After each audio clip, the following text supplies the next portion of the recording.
Hello everyone, সকলকে স্বাগত শুভেচ্ছা সিটিটিসি ইউটিউব অফিসিয়াল চ্যানেলের পক্ষ থেকে।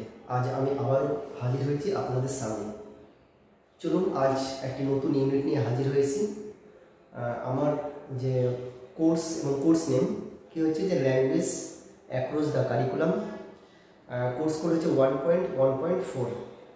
আজ ইউনিট 3 কি বলছে যে different strategies for language development, অর্থাৎ ভাষা বিকাশের যে বিভিন্ন কৌশল। এই ইউনিট এর ওপরে আমি দুটো কোশ্চেন নিয়ে হাজির হয়েছি, ভেরি ইম্পর্টেন্ট, এবং একটা মান হচ্ছে 2 আর অপর কোশ্চেনের মান হচ্ছে 5।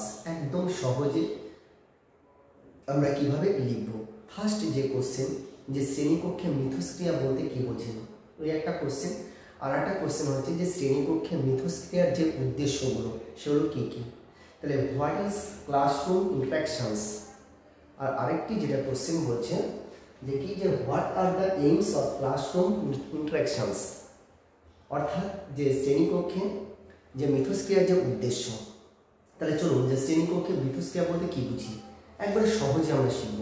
তাহলে কি বলেছে যে শ্রেণীকক্ষে যখন 2 বা তার বেশি শিক্ষার্থীর মধ্যে পারস্পরিক ক্রিয়া প্রতিক্রিয়া হবে, সেটাই হলো মিথস্ক্রিয়া।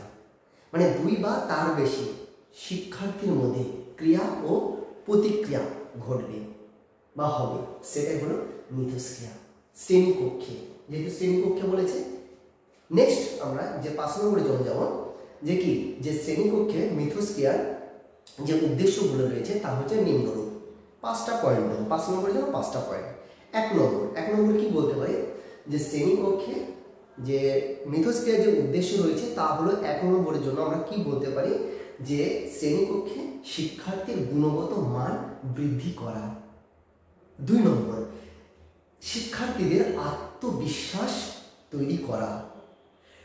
3 নম্বর আমরা কি বলতে পারি যে সৃজনশীলতা বৃদ্ধি করা শিক্ষার্থীদের। আর কি বলতে পারি যে যোগাযোগ ও সহযোগিতা বৃদ্ধি করা বা বৃদ্ধি ঘটানো।